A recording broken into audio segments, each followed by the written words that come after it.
Boa tarde a todos. Bom, vamos começar aí a última live da série que fizemos com a Brás, nosso grande parceiro.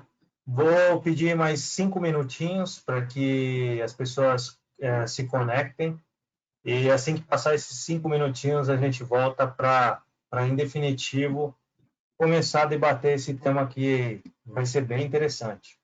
Obrigado e já voltamos.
Boa tarde a todos.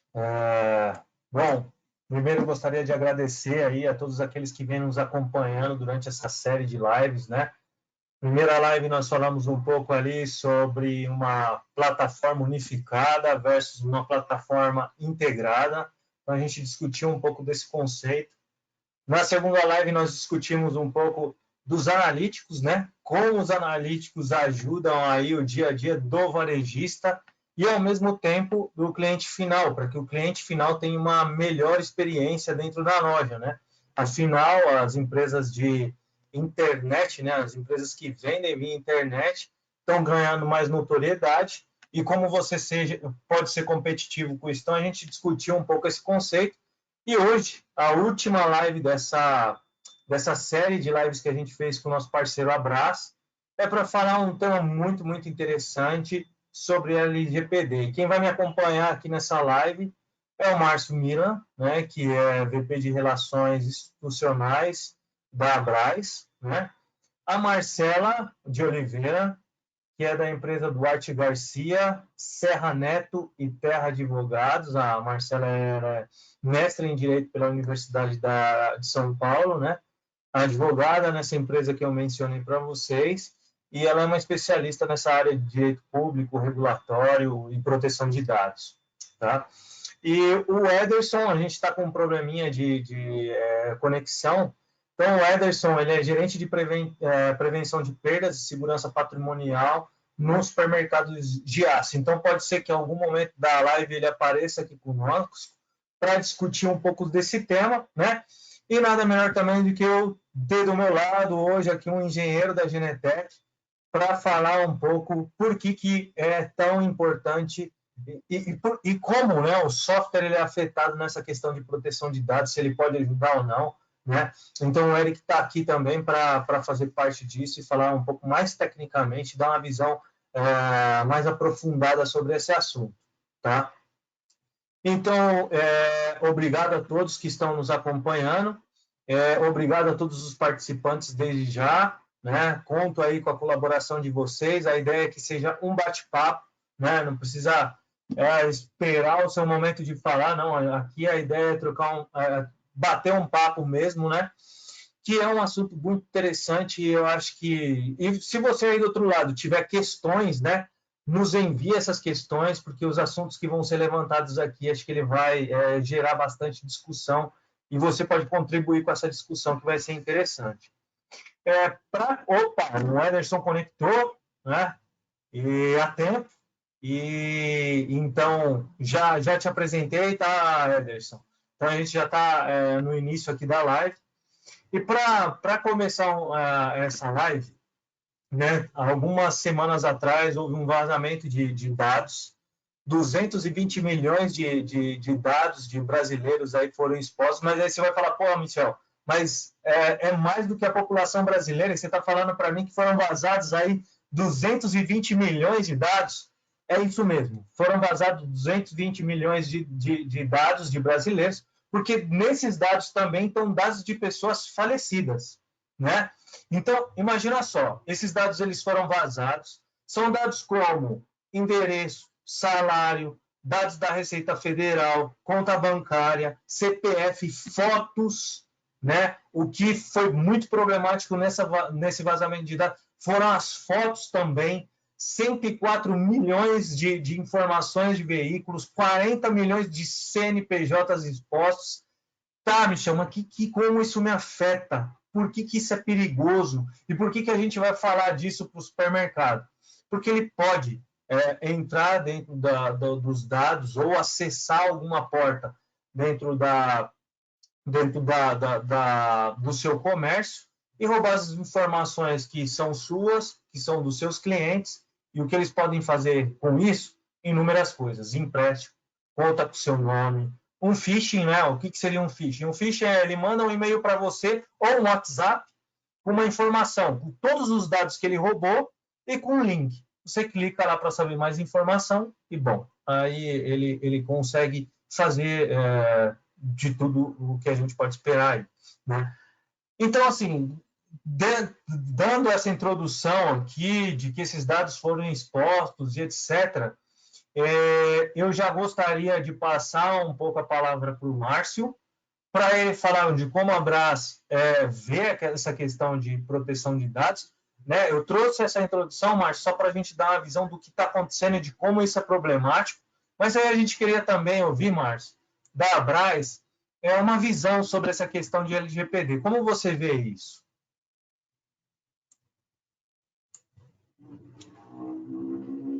Acho que você está no mundo.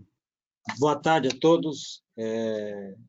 Michel, aí, mais uma vez, eu agradeço aí pela oportunidade de a gente, então, estar hoje aí na terceira live, né?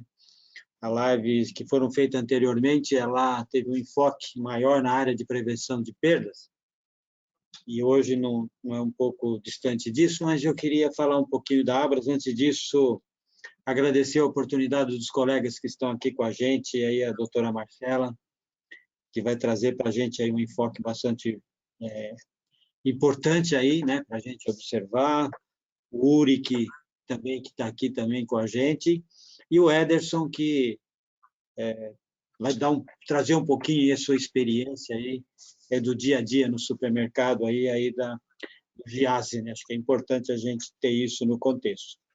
Mas eu queria iniciar falando um pouco da Abras, quer dizer, nós somos uma atividade essencial, a Abras é uma atividade essencial, e durante todo esse período de pandemia ela teve um papel extremamente importante e relevante, que foi o abastecimento aí da população, levando aí o alimento aí a todos.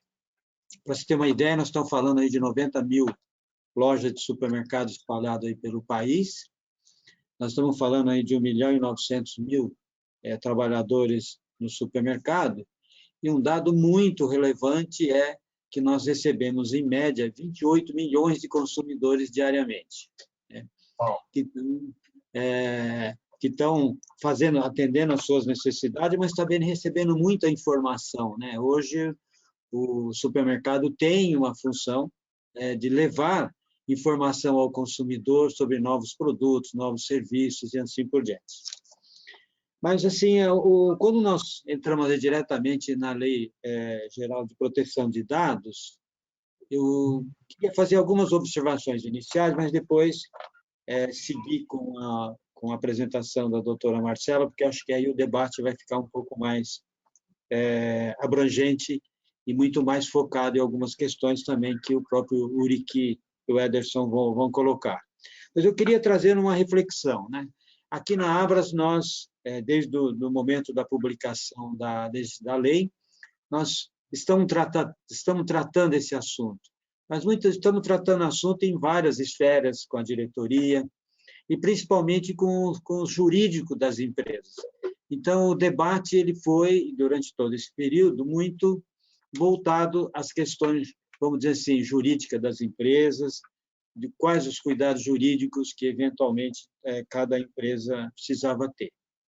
E na medida em que esse debate ele foi avançando, a gente sentiu a necessidade de falar assim, um pouco mais do dia a dia, né, da loja, vamos dizer assim, e dos processos que hoje, até então, nós tínhamos como normal, né? Nós nos relacionamos com os clientes há anos e nos relacionamos sempre tendo os dados, vamos dizer assim, dos clientes. Mas quando nós estamos falando aí da Lei Geral de Proteção de Dados, nós estamos falando não só da proteção dos dados pessoais, vamos dizer assim, dos clientes, que é o que mais vem na nossa mente. Porque quando nós pensamos, porque é o grande volume que tem dentro da loja são os clientes. E muita gente se pensa só no cliente, quando, na realidade, nós temos que começar a pensar nos funcionários que estão dentro da loja também. Eles também têm os seus dados, as suas imagens. Nós precisamos pensar também nas indústrias, que as indústrias também têm os seus dados, as suas informações. E, muitas vezes, na medida em que a tecnologia, eu acho que uma das coisas, Michel, que a gente quer também debater, é o quanto a tecnologia pode nos auxiliar nos processos e no controle da Lei Geral de Proteção de Dados.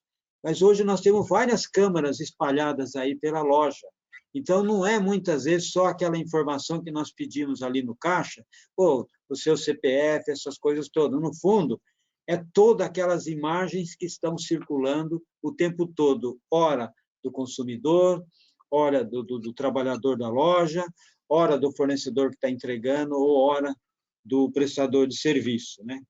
E, Sim. e muitas vezes, e hoje, na medida em que essa lei ela foi publicada, já existia um banco de dados. Nós temos um banco de dados que está lá e que já existia e que muitas vezes nós nem tratamos. Tem tantas informações lá que muitas vezes a gente não parou para pensar.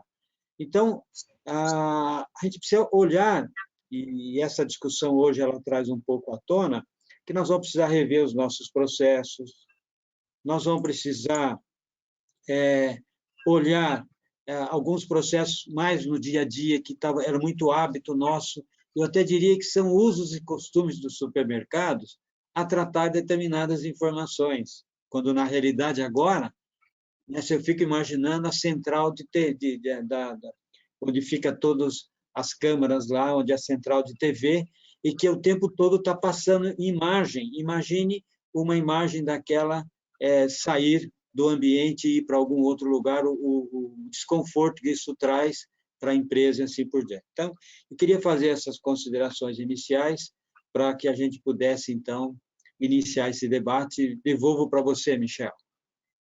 Não, é um ponto importante porque, além das câmeras, né, de vazar imagens de dentro do supermercado, etc., ele pode ser uma porta de entrada também para um hacker, né?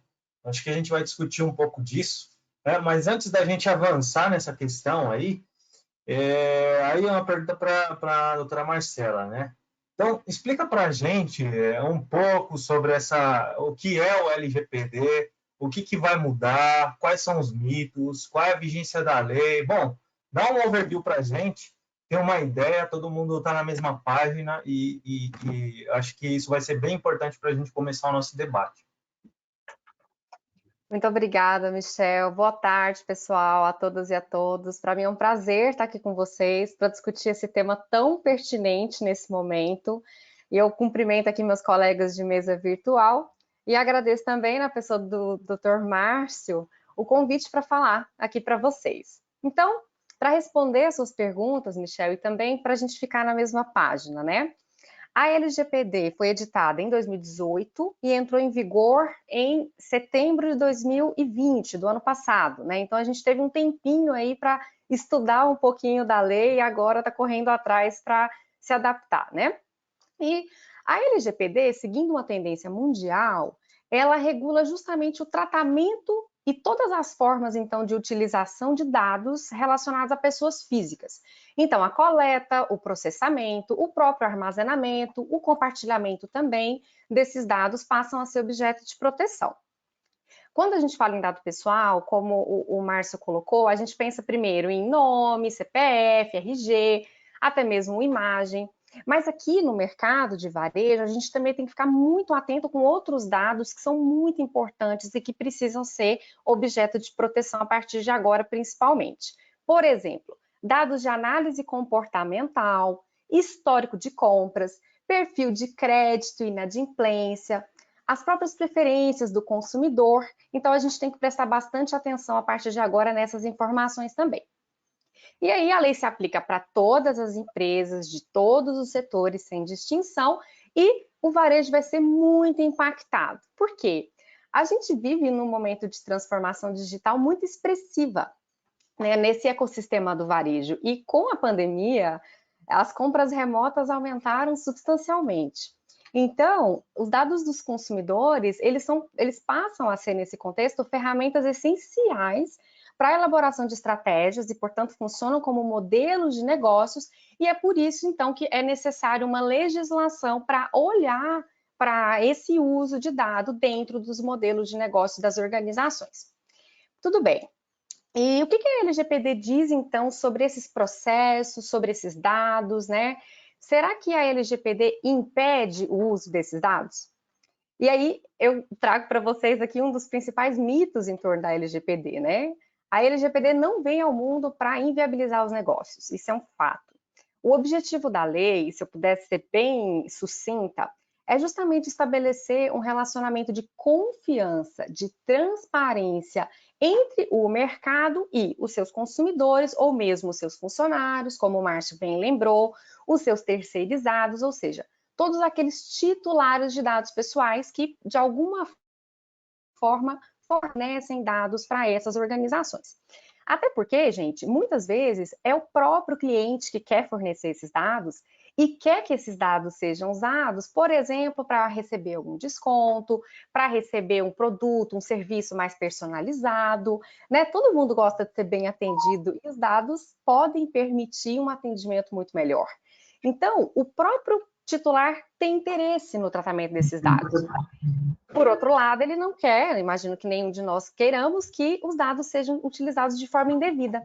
Por isso, então, que a LGPD vem estabelecer as regras do jogo. Então, o que a LGPD diz é que as empresas vão precisar ser transparentes, o mais transparente possível com esse consumidor, com esse titular, informando para ele quais dados a empresa trata, então, de que forma ela coleta, de que forma ela utiliza, para que ela trata aqueles dados, com quem ela compartilha. E aí, pensando aqui, por exemplo, nos supermercados, né? A gente pode estar falando de informes no caixa, de destaque de QR Code com políticas, com informações, né? Diversos recursos podem ser utilizados para que essa informação, de fato, chegue de forma clara e adequada ali naquele titular. E aí vocês podem me perguntar. Existe um tempo que ele precisa armazenar isso pela lei ou não? Por exemplo, ele pode armazenar por 30 dias, não sei, coisa do tipo. Enquanto você está pensando se ele tem um tempo para ficar com isso, ou se eu, como consumidor, pode chegar lá, tira dessa base de dados porque eu não quero estar lá. Vamos lá. A lei não diz expressamente o prazo que tem que guardar, mas ela diz, tem que ter um prazo. Então, essa é uma lição de casa. Justamente, um dos desafios aqui vai ser, depois de mapear os processos, e a gente vai falar um pouquinho sobre isso, selecionar o prazo adequado para cada dado tratado. Então, por exemplo, algumas situações em que você precisa guardar os dados para cumprimento de uma obrigação legal, por exemplo.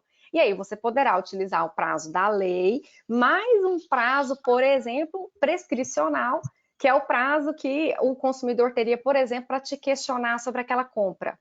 Então, é caso a caso, mas a lei não é clara quanto ao prazo, mas é clara quanto à necessidade de se fixar esse prazo. Isso com certeza. Muito bem. Bom, e aí, nessa linha, Michel, também acho que é uma pergunta bacana de fazer, que muita gente confunde, né? Será que agora as empresas, os supermercados vão ter que pedir o consentimento de todos os seus clientes para tratar os dados pessoais? O que você acha? Eu acho que sim. Né? Pois olha só, você caiu no mito da LGPD. A resposta é negativa, viu? Vamos lá. É uma confusão mesmo, não se preocupe. Oportunidade para a gente esclarecer. Pessoal, a LGPD estabelece 10 bases legais, ou seja, 10 justificativas e fundamentos para que as empresas possam tratar dados pessoais. E o consentimento é apenas uma delas. Por exemplo, você pode tratar dados pessoais, como a gente acabou de dizer, para o cumprimento de uma obrigação legal. Nesse caso, não é preciso pedir o consentimento. E, Michel, lá na Europa, por exemplo, o consentimento responde por menos de 15% das bases de dados que são utilizadas. Então, as bases mais utilizadas são o legítimo interesse, a execução de contrato e o cumprimento de obrigação legal. Então, primeira lição é essa. Não precisamos de consentimento para tudo, apenas para algumas situações. Ah, legal. Bacana. O nosso amigo Ederson conectou. Tá tudo certo aí, Ederson, agora? É a tecnologia, né? A tecnologia nos aplica esses golpes às vezes, mas tá tudo certo. Boa. Cara, acho que você entrou no momento certo, na verdade, né? Se conectou no momento certo, porque a gente quer saber um pouco aí do lado de vocês, do GIASSE, né? Especificamente, eu já agradeço aqui também sua participação. Quais as dificuldades que vocês estão enfrentando, né? Quais os desafios que vocês estão enfrentando com essa questão da LGPD? Porque o que vai enriquecer também esse debate é esses desafios que você está enfrentando, que muita gente que está agora assistindo a gente está passando por esse mesmo processo. Então, o que você pode trazer de experiência agora vai ser bem bacana para a gente discutir junto com a Marcela, com o Eric e com o Márcio. Então, você pode falar um pouco para a gente desses desafios? Bom, pessoal, boa tarde. Desculpa esse transtorno da tecnologia, estava tudo correto, mas realmente mostrou que a nossa tecnologia da informação funciona. Os firewalls aí, eles funcionaram todos, tá? Então, né, para quem não me conhece, aí, meu nome é Ederson, né, faço parte do comitê de perdas da Abras e sou gerente de prevenção de perdas e segurança patrimonial da Giasse e Companhia Limitada, empresa de Santa Catarina.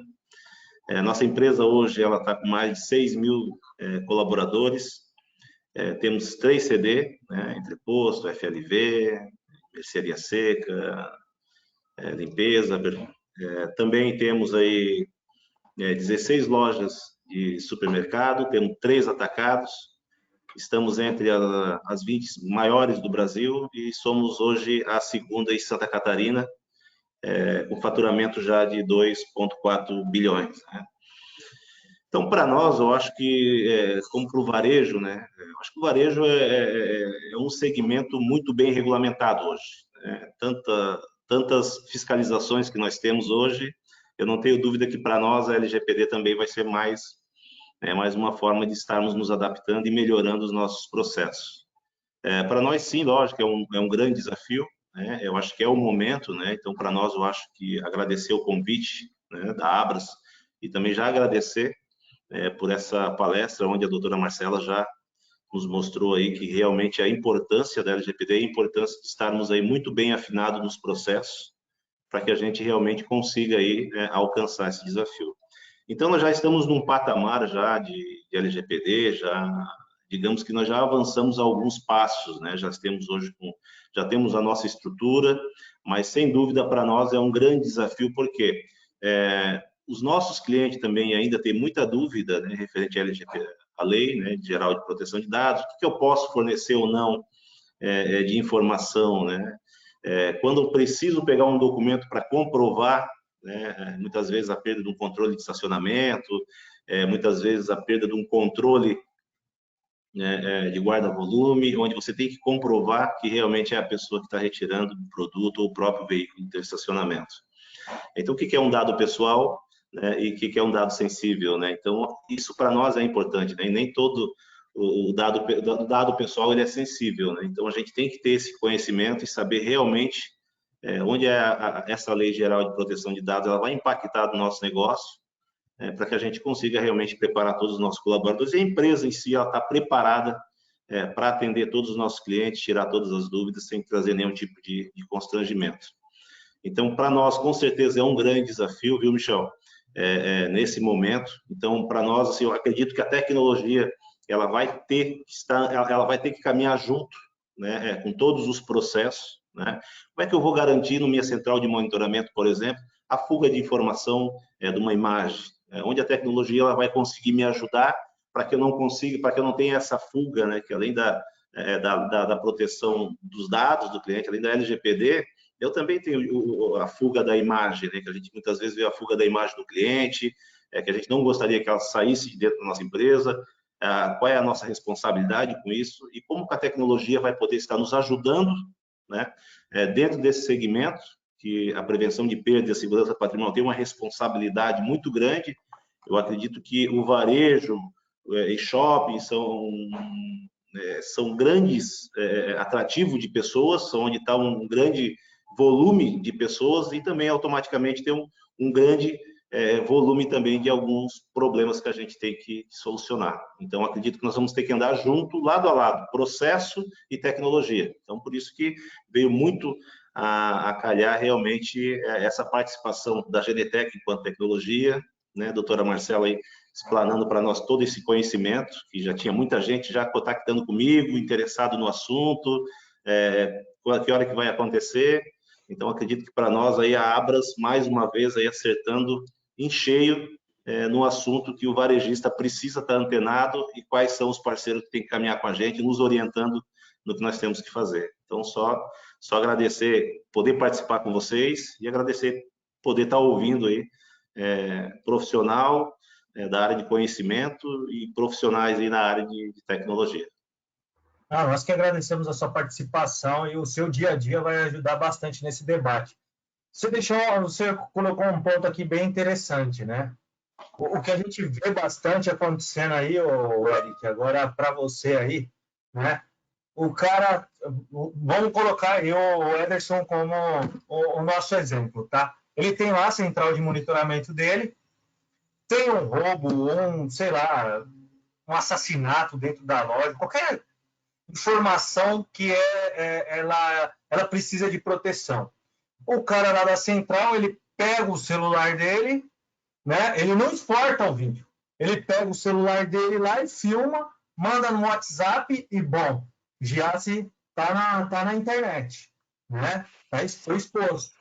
Então, assim, tem essa questão, né? E como a tecnologia pode ajudar sobre isso. Tem a questão também de reconhecimento de placa, né? Vale a pena colocar um reconhecimento de placa para saber o que está acontecendo, quem são os clientes que mais vêm, ou aqueles que não são bem-vindos também, né?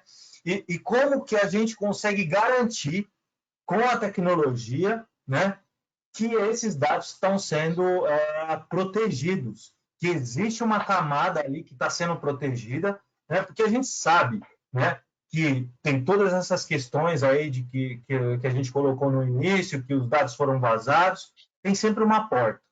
Essa porta pode ser externa, ela pode ser interna. Então, eu queria que você compartilhasse um pouco de como uma tecnologia ela pode auxiliar sobre isso e assegurar que tanto o cliente tenha a sua privacidade protegida, quanto o comerciante cumpra a lei e ele também tem os dados dele protegidos. Então, fala um pouco para a gente, Eric, como a tecnologia pode ajudar nisso daí. Legal, Michel. Boa tarde, pessoal. Bom, primeiro, dando um passinho para trás para a gente começar, né? Quando a gente fala de incidente de segurança, a primeira coisa que vem na cabeça é um ataque hacker, alguém que você não conhece usando a internet para explorar uma vulnerabilidade sua, o que é um cenário plausível, é possível, mas a gente tem também as ameaças internas, né, que a gente tem que se atentar bastante. Cerca de 56% das violações de dados são originadas de alguma ameaça interna, né, seja intencional ou não intencional, né? Então você vê que é mais da metade das violações de dados, ela parte de dentro do ambiente, né? Então,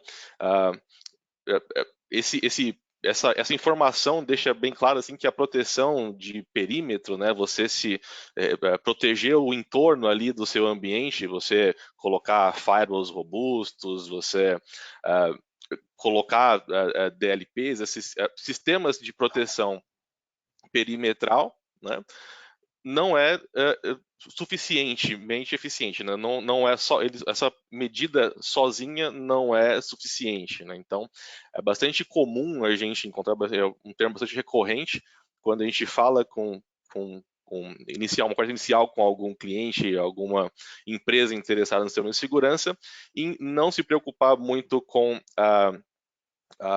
a origem do produto, a segurança, qual que é o quão confiável é o equipamento, ou a tecnologia, ou o serviço que está sendo contratado, pensando, bom, eu não estou na internet, ou estou com o meu perímetro muito bem protegido, então eu não tenho preocupação, né? Não tenho uma vulnerabilidade tão grande quanto quem está se conectando à internet, né?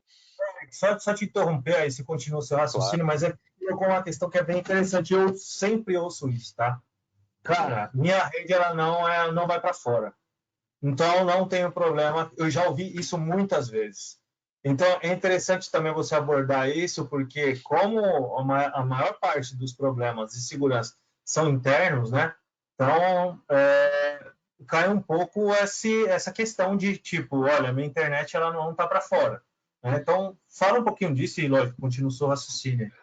Exato, e além disso, Michel, tem o fato também de a gente de estar cada vez mais difícil definir qual é o perímetro, né?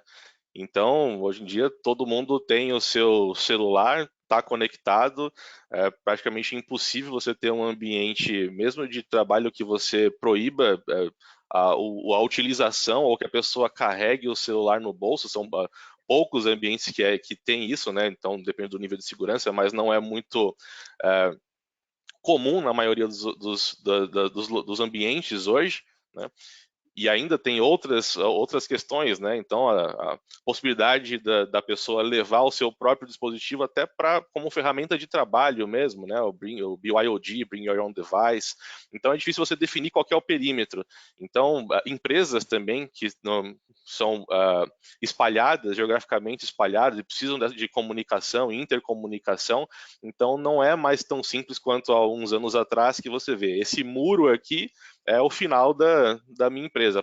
Passou do muro para fora, não tem nada a ver comigo, e do muro para dentro, aí que eu tenho que garantir, né, que a pessoa é confiável, etc.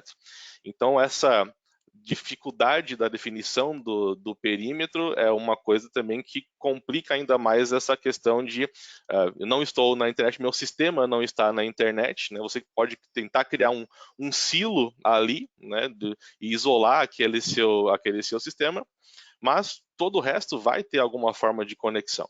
E você deu um exemplo também aqui de como que a gente, o Ederson também comentou, como que a gente faz para garantir que uma pessoa ali na central de monitoramento, com acesso a todas as imagens, não tire o celular do bolso e faça um streaming ali na hora, né? Deixe aquela informação pública ali para todo mundo, sem ter necessariamente o acesso e os privilégios, né? Então, antes de falar da tecnologia em si, né, quais são os recursos, os features de aplicações que a gente pode usar para ajudar a atender a LGPD, para proteger os dados, a gente tem que pensar também que nessas questões, né, a gente não está mais em um ambiente que tem essa identificação fácil de perímetro, né?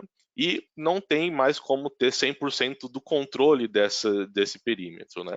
Então, uma approach que é amplamente aceito aí é o de Zero Trust, né? Um dos conceitos do Zero Trust é que a identidade é o novo perímetro. Você precisa verificar e validar que a pessoa e os dispositivos que estão entrando ali no seu ambiente, né? Estou falando de ambiente no conceito físico ou virtual, etc., eles são confiáveis. Então, validar realmente que aquela pessoa, aquele dispositivo é confiável e pode entrar no seu ambiente, né? E aí a gente tem vários, aí sim a gente pode começar a detalhar os features e recursos, né?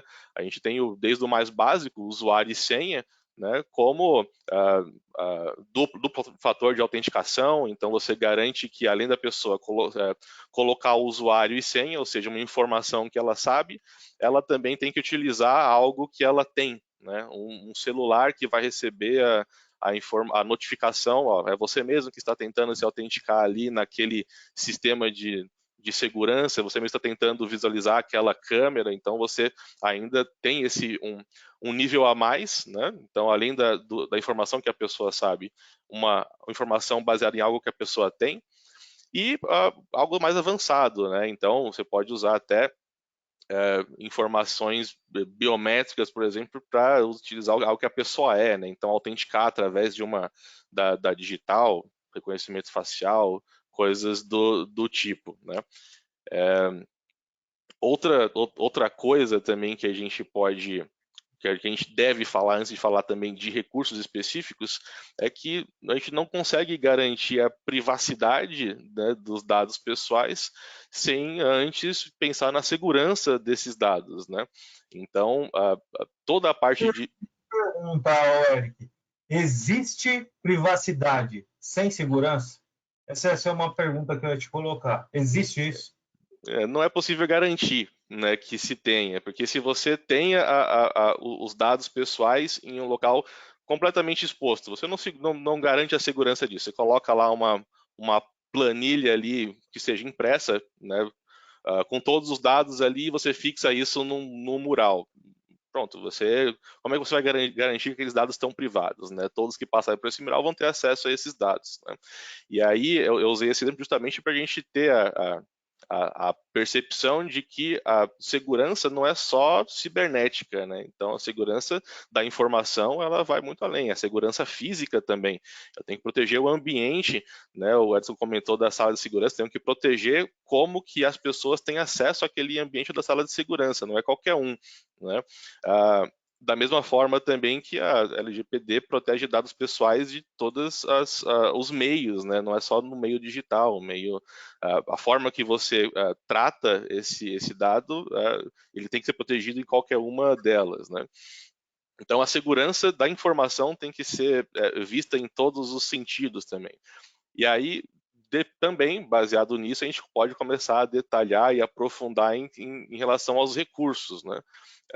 Como que você garante a segurança? Você tem uma tecnologia que vai criptografar esses dados que você está coletando, que você está tratando, né, de alguma forma? Qual que é o nível de segurança dessa criptografia?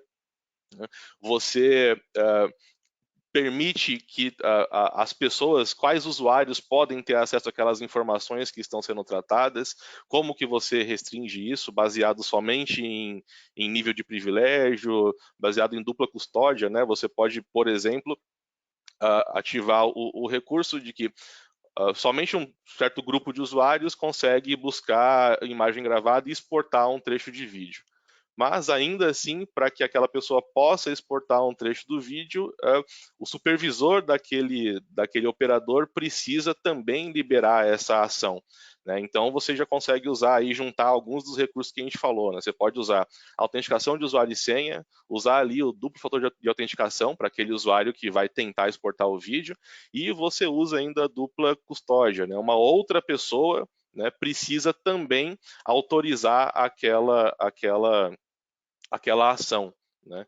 Então, tanto para a segurança da ação em si, quanto para uma auditoria, né? Se você teve uma violação com aquele dado ali, como que você vai investigar? Por onde você começa aquilo? Então, você vai ter pode ter também as informações registradas, né, do que foi feito, quando foi feito, por quem foi feito e quem autorizou ainda aquela ação, né? Então, em termos de tecnologia, né, a gente, sem dúvida, respondendo a pergunta, né, a resposta curta agora, sem dúvida ela pode ajudar bastante, né, as empresas a atenderem, né, estarem adequadas de uma forma mais confiável à LGPD através da proteção dos dados, né? E podem facilitar isso também, né?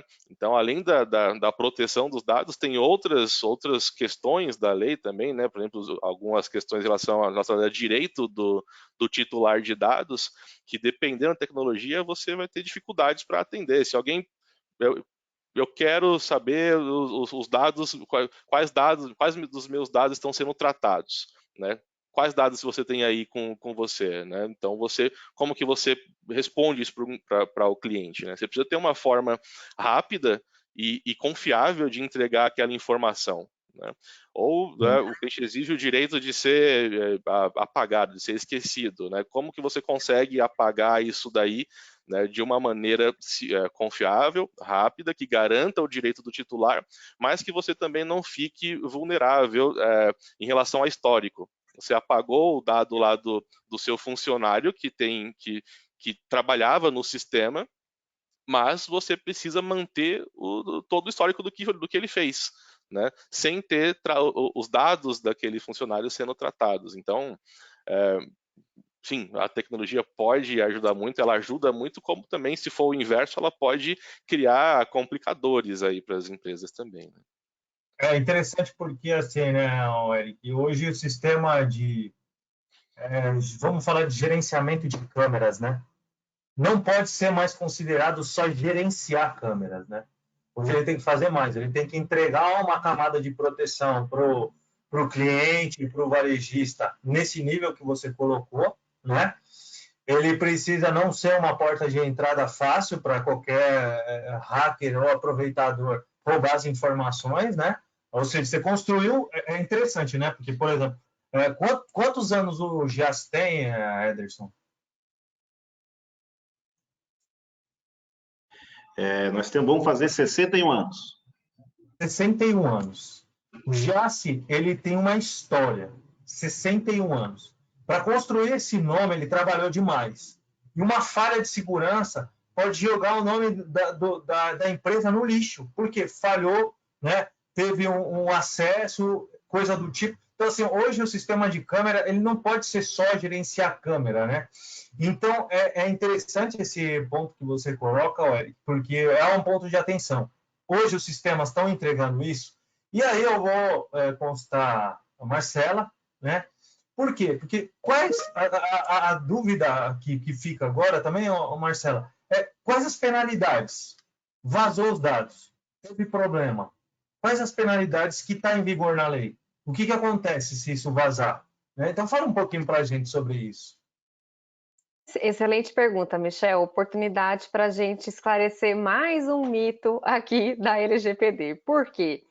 Porque ela entrou em vigor em setembro do ano passado, com um combinado legislativo de que as sanções administrativas, guardem isso, serão aplicadas somente em agosto de 2021. Então todo mundo fala: ah, não, tá tranquilo, só em agosto de 2021 que vai poder ter penalidade. Não é bem assim. Por quê? Porque a lei, ela cria um sistema de proteção de dados dividido em mais ou menos duas partes. Uma parte que é a administrativa, que é coordenada por um órgão que chama Autoridade Nacional de Proteção de Dados. Esse órgão já foi criado, já está em funcionamento, mas ainda engatinha. Esse órgão, esse sim, só vai poder aplicar as sanções que estão previstas lá na lei a partir de agosto de 2021. Isso é uma coisa. Outro aspecto da sanção é todo o sistema de proteção individual, da tutela que a gente chama no direito, de cada titular poder buscar os seus direitos. Então, desde o dia 18 de setembro de 2020, qualquer um de nós, qualquer titular, cidadão, consumidor, etc., já pode eventualmente entrar com uma ação em caso de não ter um direito seu respeitado, por exemplo.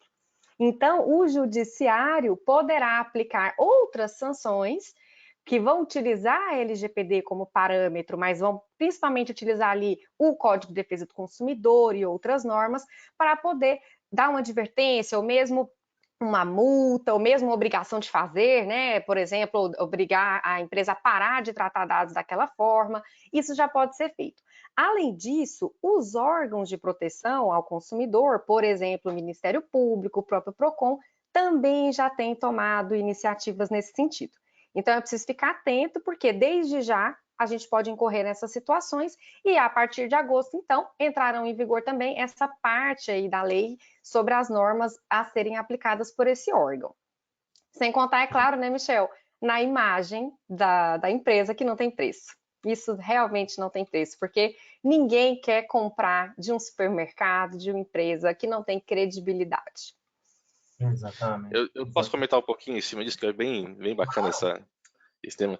Então, realmente já tem, né, Marcelo, algumas coisas já acontecendo, já tem sanções sendo aplicadas já, né, já tem multa aplicadas a empresas.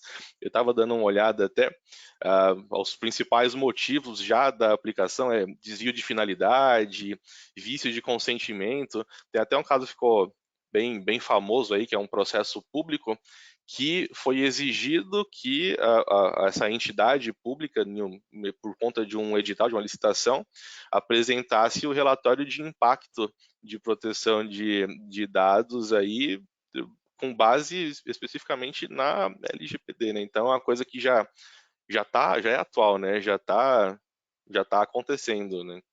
E em relação ao dano reputacional que você citou, né, Michel? Foi bacana o exemplo que deu da história, né? 61 anos para construir a reputação de uma empresa, né? Que pode ser perdida de um dia para o outro, né? A partir da divulgação de que houve esse incidente. E uma das sanções previstas, né, doutora, é justamente a publicização do incidente, né? Então não é só Que às multa, não é vezes só o dano. é mais caro do que uma multa, né? Exatamente. Eu estava vendo um estudo que foi publicado hoje, até bem fresquinho, de que foram analisadas 34 empresas que operam na Nasdaq e analisaram um período 3 anos antes de uma violação de dados e depois 3 anos depois da violação de dados. Né? No momento inicial, no primeiro ano depois da violação de dados, essas empresas, em média, perderam 8% do valor de mercado. No final do terceiro ano, ou seja, já estava antigo o caso, 3 anos depois, elas tinham perdido 15% do valor de mercado antes do momento da divulgação dessa violação. Né? Claro que pode ter outros fatores envolvidos também, mas é um fator bem relevante, né? Então, o dano à reputação, à imagem da empresa, como a Marcela comentou, às vezes é muito maior, é muito mais caro do que a multa em si, né? Sem dúvida, porque, por exemplo, o Márcio pode falar um pouco disso, né? Porque o Márcio tem uma história longa aí no varejo, né, o Márcio? O Márcio é um dos que ajudaram a fazer do varejo que ele é hoje, né? Um sucesso aí no Brasil. E as empresas, elas trabalham todo dia, tá lá todo dia. Nesse tempo de pandemia, a gente tem visto aí como o varejo tem sido importante, né?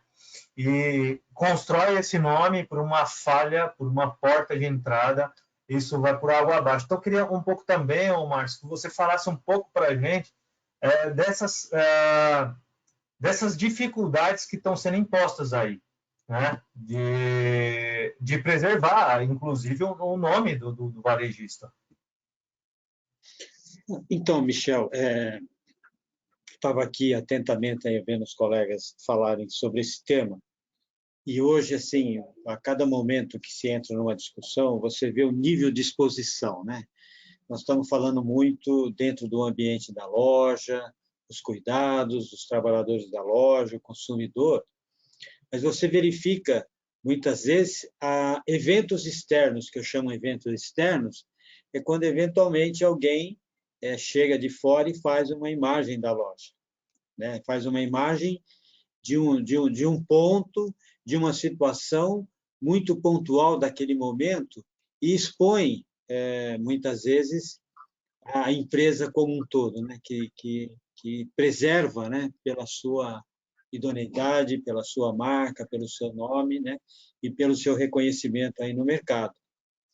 E uma das coisas que a gente precisa ter em mente também, nesse processo, é que jamais, num período curto de tempo, nós vamos encontrar e vamos conseguir ter segurança de todos esses eventos e todos esses atos dentro do supermercado, né?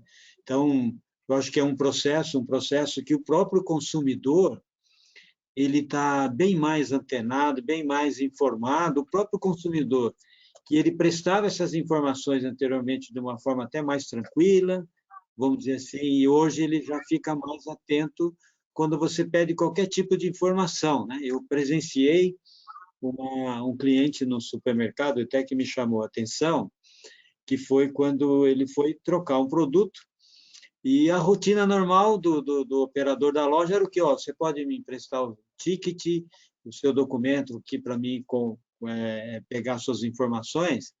E o cliente falou assim, por que você quer se as informações que você está me pedindo estão no ticket? Né? Então, eu vejo que esses cuidados que nós chamamos assim, além do dia a dia, né? É um trabalho contínuo que nós, como Abras e também como empresa, nós precisamos ter em mente que isso vai passar por um grande processo de aprendizagem e também de uma revisão dos nossos processos. Porque, de um lado, a legislação, num primeiro momento, ela é talvez muito rigorosa, né? Talvez no entendimento, mas há uma necessidade hoje, né, o consumidor que vai naquela loja, né, você vê que o consumidor hoje ele é multicanal, então ele vai numa loja, depois ele vai numa outra, volta na mesma loja, assim por diante. Ele também conhece um pouco mais a loja, né? Eu acho que a gente tem que ficar atento também o que é o cliente diferente do cliente, quer dizer, alguém que já entra dentro da loja com outras intenções, né? Já entra ali para olhar, ver uma situação e daquilo tirar aí proveito daquela situação, né? E essas, vamos dizer assim, essas ocorrências, né, e esses processos precisam estar dentro da nossa rotina de um cuidado que nós precisamos colocar no nosso dia a dia, que até então nós não tínhamos. Eu acho que, se de um lado eu tenho uma exposição maior, de um outro lado eu preciso trazer novos processos, certo, Ederson? Porque o dia a dia da loja é um dia a dia muito, vamos dizer assim, puxado, sobrecarregado, onde o tempo todo nós temos que estar cuidando do produto, cuidando do abastecimento, cuidando da limpeza da loja, da higienização, do distanciamento agora, quer dizer, todos esses eventos novos. Você imagine alguém chegar ali dentro da loja e olhar ali que tem uma aglomeração qualquer por um evento e já coloca isso aí na internet e onde as pessoas têm acesso, já, enfim. Então, é uma discussão que nós precisamos fazer, e aí eu digo diuturnamente, porque nós estamos saindo de uma situação para uma outra situação, de uma exposição que nós temos que ficar atento. Então, essa é uma atenção que eu coloco aqui para todos nós, né? É um debate que vai ser constante, né? Ô, Michel. Pode falar. Até pegando uma carona com o Márcio, é o que a gente sempre fala, o varejo ele é uma caixinha de surpresa, né? Tu sabe que vai abrir, agora como que você vai fechar, o que vai acontecer durante todo esse tempo que ele está aberto, a gente não sabe. Às vezes se perguntamos quanto é que custa, né, uma imagem negativa, que nós falamos muito sobre imagem, né? É muito fácil, é só tu pegar quanto que você gasta hoje com o teu marketing, ou quanto que você investe hoje com o teu marketing, qual é o percentual da tua lucratividade que tu investe no teu marketing para você ter uma boa imagem, e a imagem negativa ela vai mais longe, ela afeta bem mais, né, do que o que você investe para a tua imagem positiva, né? Então, essa é uma conta bem fácil de fazer. Quanto é que você investe hoje para você ter uma boa imagem? Você sabe que uma imagem negativa, algo que você deixou de fazer na loja, ou algo que muitas vezes... Olha onde é que vai essa imagem, onde vai essa foto, onde vai esse meme. Então, é um cuidado muito grande que você tem. Também, né, Anderson? Como é que é? Vai viralizar muito mais rápido, né? Vai muito mais longe, atravessa o estado, porque hoje você investe um dinheiro para você ter a tua imagem muitas vezes no teu estado, no teu município, onde a tua loja está, e uma imagem negativa ela atravessa fronteiras, né? Então é isso, o custo é esse, né? O quanto você investe na tua imagem positiva. Então aí você já vai saber quanto que custa a imagem negativa. Olha, boa colocação do Ederson. Assim, ele colocou uma coisa bem prática, por isso que eu sempre acho que num debate, assim como nós estamos falando, é muito importante a pessoa que tem o dia a dia, que tem experiência, né? E você vê hoje, tem empresa que gasta de 1 a 1,5% sobre venda para fazer sua propaganda. Então, você já sabe qual é o valor disso. E, muitas vezes, o lucro da companhia ele está ali na faixa de 2%. Então, assim, o investimento hoje para manter a imagem, as ofertas, a comunicação com o consumidor é um investimento alto, vamos dizer assim, e como ele colocou, é só multiplicar por 2, ele já viu da diferença que vai custar outra ponta, entendeu? E por falar em marketing positivo, se me permitem, eu tenho pensado muito sobre a oportunidade que a LGPD nos traz para reposicionar as marcas perante o consumidor, né, perante seus clientes. Então, se eu puder deixar aqui um recado otimista, né, para nós, e aí o Ederson pode nos contar um pouco da experiência dele, né, com a LGPD em grau mais avançado ali no GIASSE, como a gente pode realmente utilizar isso para se diferenciar do mercado, né, dos demais concorrentes e criar um elo de confiança com o consumidor. Então, esse marketing positivo talvez nunca tenha sido tão oportunizado como agora, né, de realmente criar ferramentas aí para que o consumidor confie e escolha a marca por conta daquela relação de transparência em relação aos seus próprios dados. Então, será que eu me sinto protegida, né, nessa empresa, nesse mercado, e por isso eu passarei a ir mais lá? Então, queria te ouvir também, Ederson, aqui sobre como é essa vivência sua nesse aspecto. Então, doutora Marcela, então para nós hoje até ontem, antes de eu vir preparar para a live, nós estávamos conversando com o nosso DPO, né, que nós temos na empresa, e então nós já falávamos sobre essas oportunidades e a preocupação hoje que o GIAS tem com isso, né? Então, logo quando virou que a lei ela começou já ter as datas para entrar em vigor, então já saímos correndo na frente, muito preocupado com isso. Nós temos assim gestores da área da segurança de informação muito preocupado com a imagem da empresa, e é bem como você falou, onde o cliente ele se sente seguro, onde ele sabe que a informação dele está segura. E você vendo tantas reportagens de vazamento de informação, vazamento de dados, e você vê assim, grandes empresas onde você acha que a tua informação está segura e daqui a pouco você vê isso vazando, né, na mídia. Então, olha a preocupação, né? Eu sempre acredito que quem sai na frente já sai ganhando, já, porque já sai com a expertise do negócio. Então, já sai sempre um passo na frente. Então, é isso que a gente trabalha muito dentro da nossa empresa, o cuidado com os dados dos nossos clientes, o cuidado com os dados dos nossos colaboradores, dos terceiros que prestam serviço para a gente. Então, hoje nós já temos muito alinhado, temos várias empresas já que prestam serviço para nós, de promotores, que a gente já não recolhe mais os dados sensíveis, apenas a carta de declaração da empresa, onde ela está dentro dos processos. Então, a gente tem todo esse cuidado realmente para que todos se sintam seguros dentro da nossa empresa. Então, quem sai na frente, sem dúvida, sai ganhando. Só pegar esse gancho para finalizar aqui essa parte, Michel. Que a gente está falando de investimento com imagem, com marca, etc. Ainda é muito comum também as empresas verem o investimento em segurança da informação e privacidade de dados como um custo, né? Não necessariamente como um investimento mesmo, né? E tem um estudo da Cisco, publicado no finalzinho do ano passado, ou começo desse ano, de que o retorno de investimento médio, né, no mundo, para cada dólar investido em privacidade de dados, a empresa consegue 2,7 de ROI, né? Aqui no Brasil esse número é 3,3, é maior do que a média mundial. Então, realmente é um investimento, não é custo, não é despesa só, né? É um investimento que traz o retorno para a empresa de diversas formas possíveis, inclusive imagem, como a gente estava falando, né? Ô, Eric, falando nisso, queria que você também mostrasse algo que existe no software e que pode auxiliar sobre isso. Vamos lá. Deixa eu compartilhar aqui minha tela para mostrar um vídeo.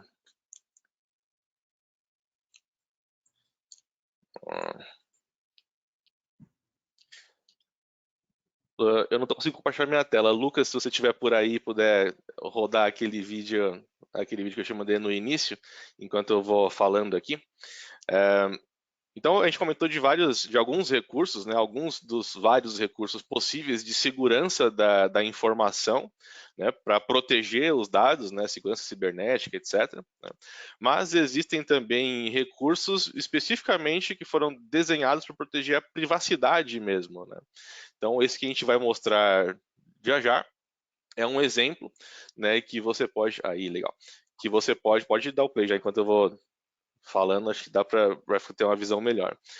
Que você pode pseudonimizar a pessoa, né? Você coloca uma máscara sobre a pessoa que vai permitir com que os operadores continuem vendo todas as ações, os eventos, né? Então aqui no quadro aqui do lado direito, né, o mosaico do lado direito, Você viu que tinha uma pessoa, ela cobriu a câmera, né? Cobriu a câmera e não tem mais imagem dela. Mas o operador, a princípio, não sabe quem é a pessoa, ela estava com esse mascaramento, com esse quadriculado na frente, né? E quando necessário, nesse caso aconteceu um incidente, a pessoa realmente cobriu a câmera, executou uma ação ali, né, que não deveria. Aí quem tiver privilégio, né, o operador ali que está monitorando as imagens pode encaminhar esse evento para a pessoa ou o grupo de pessoas que tem o privilégio para visualizar as imagens realmente de maneira integral. E aí sim, aquela pessoa com aquele nível de privilégio consegue tirar aquele mascaramento e ver, e identificar quem é a pessoa. Então, você ainda continua precisando proteger todos os dados das pessoas que estão anonimizadas ali, né? Mas você restringe muito, diminui muito o seu risco, você mitiga bastante o risco, porque você limita a quantidade de pessoas que podem ter acesso àqueles dados. Né? Então, já é um exemplo que a gente citou de que evitaria a gente ter uma violação de dados pessoais quando a pessoa filma a tela do computador, a tela do sistema. Né? Então, mesmo que ela não tenha o acesso para exportar aqueles dados para depois publicar isso numa rede social, ela pode filmar a tela do computador. Né? Se ela fizer isso com esse recurso ativado, a pessoa não vai ser identificada, né, até que o responsável, com privilégios suficientes, remova aquele mascaramento. Esse é um dos exemplos. Né? Um outro recurso também bacana desse mesmo sentido, né, para proteger a privacidade, na verdade, para inibir que as pessoas tenham essa ação de filmar a tela do computador para vazar esse vídeo, é você colocar uma marca d'água com o nome do operador que está logado e está trabalhando naquele momento. Você coloca o nome da pessoa, qual que é o workstation que ele estava logado ali naquele momento, para você cruzar, ver se realmente alguém não pegou a senha e usou em outra workstation. Não, você cruza o nome da câmera, data, hora, qual workstation, e coloca isso em marca d'água, né, em mosaico ali em cima da imagem. Então, se esse dado for vazado, né, a gente tem por onde começar a investigação. Né? Leitura de placa também dá para fazer esse tipo de proteção, Eric? Leitura de placa também. Você pode exibir para o operador nenhuma imagem, nenhuma foto da placa, e todas as leituras que forem feitas você pode exibir com dado anonimizado, com um asterisco no lugar dos caracteres da placa. Você ainda continua tendo todos os eventos, né? Libera acesso, não libera, emite alarme para um carro buscado, etc. Mas o operador inicial ali, né? A linha de frente ali que vai ter acesso a todos os dados, ele não vai ter acesso a qual é a placa. Ele sabe o que é necessário fazer com aquela placa baseado em procedimentos que a gente pode colocar no próprio software. Mas ele não vai ter acesso ao dado da placa em si. Bacana. Bom, infelizmente, chegamos ao fim aí da live, né? Foi um tempo para mim, bastante aprendizado, né? Gostaria de continuar, porque é um tema muito interessante, que tá acontecendo, né? É um tema que a gente está vivenciando. Mas, antes de finalizar, queria passar a palavra final aí do Ederson, né? Colocar suas considerações finais. E, bom, gostaria que depois cada um fizesse o mesmo, né? Bom, Michel, Eric, Marcela, Márcio, acho que para nós aí é sempre muito bom, né? A gente está vindo buscar conhecimento e ouvir conhecimento de pessoas que realmente têm, né? O que percebe-se realmente que a tecnologia vai ter que andar junto com o processo. Não é algo genérico, é algo que tem que ser muito sob medida. Com direito. Vai ter que andar, não é algo genérico, é algo que é sob medida, é de acordo realmente com a necessidade de cada empresa, os níveis necessários que a gente precisa proteger. Então, quero agradecer o convite, mais uma vez, sem dúvida, sair aqui com muito mais conhecimento.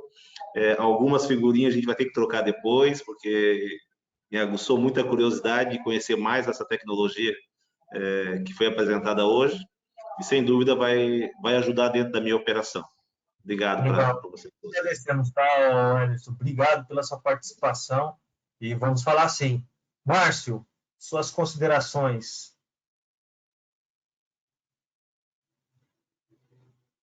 Acho que você está no mute, Márcio. Queria até aproveitar a oportunidade para agradecer a todos aqui, os colegas que tiveram com a gente nesse debate, e agradecer também as pessoas que estão junto com a gente nos ouvindo, e com certeza nós conseguimos trazer aí uma reflexão, trazer aí as experiências. É muito importante a gente ter uma pessoa como o Ederson aqui, trazendo o seu dia a dia, a sua experiência, para somar, né, o conhecimento da doutora, a questão jurídica, né, a questão legal da lei, e a questão de como trabalhar tudo isso, utilizando naturalmente a tecnologia, porque nós sabemos que a tecnologia ela pode nos ajudar a melhorar os nossos processos, mas sempre tendo em mente que nós temos uma legislação, e uma legislação que nós precisamos cumprir, né? Então, eu queria agradecer a todos. Eu acho que a cada momento que a gente discute isso, a gente sempre deixa um gostinho de quero mais, né? E quando a doutora colocou essa informação aí do marketing positivo, do reposicionamento da marca, é um pouco como a gente olha as coisas. Nós podemos olhar que essa lei está trazendo uma série de problemas, e que nós podemos dizer que esses problemas estão trazendo novas oportunidades para a gente se aproximar ainda mais do consumidor, né? E ter o consumidor mais do seu lado, principalmente no momento onde o consumidor ele testou novas formas de comprar, né? Novas formas de fazer as suas compras ou pelo e-commerce, e aí ele tem uma oportunidade diferente. Enfim, então eu acho que olhar isso daqui pelo ponto positivo. Temos oportunidade, tem problema sim, mas também temos muito mais oportunidade do que problemas. Agradeço a todos. Obrigado, Márcio. Doutora Marcela, suas considerações. Pessoal, quero agradecer meus companheiros aqui de debate, puxando a sardinha aqui para o direito, tá? Mas não posso fazer diferente, né? Processo, tecnologia e o aspecto legal andam juntos, são aliados nesse processo realmente. Então, lá no escritório a gente desenvolve inúmeros programas de conformidade, sempre em parceria, em diálogo com esses outros aspectos, porque não tem jeito. Então, quero agradecer a atenção de todos vocês que nos ouviram, me colocar totalmente à disposição aqui. Eu vi que tiveram perguntas, a gente não teve tempo de responder, estou super à disposição, me procurem depois com meus contatos. Muito obrigada, gente. Vamos aproveitar essa oportunidade LGPD aí para reinventar os nossos negócios. Sim. O Eric? Bom, queria agradecer também, fazer minhas as palavras dos colegas também. Foi sempre que a gente faz um painel assim é bacana que a gente sai conhecendo um pouco mais do que a gente entrou, né? E agradecer também vocês, a todos que assistiram aí pelo tempo de vocês, a atenção, e também fico à disposição, né? Eu e o Michel, a gente está disponível para mostrar mais em detalhes algum recurso que a gente tenha falado, ou alguma coisa que a gente não falou, alguma coisa em relação à tecnologia em geral que possa ajudar tanto a proteger dados quanto a privacidade dos titulares de dados, né?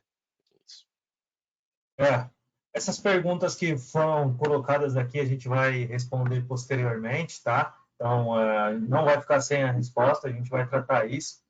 Queria agradecer demais aí a participação do Ederson, do Márcio, do Eric, da Marcela. Muito obrigado. Foi enriquecedor esse debate, né? Por isso gerou tantas perguntas aqui, como a gente tem visto. Agradecer a Braz, né, que abriu aí essa série de lives que a gente fez para debater temas que considero importantes. Espero que façamos mais. O Márcio tem sido meu companheiro aí semanal e, infelizmente, não teremos mais uma outra série, né, Márcio? Mas espero te encontrar em breve e espero fazer mais lives como essa, com assuntos como esse, tá? Então, muito obrigado a todos que nos acompanharam até agora. Conte conosco e até uma próxima. Obrigado. Conte com Abras, tá? Forte abraço, pessoal. Boa noite. Boa noite. Boa noite.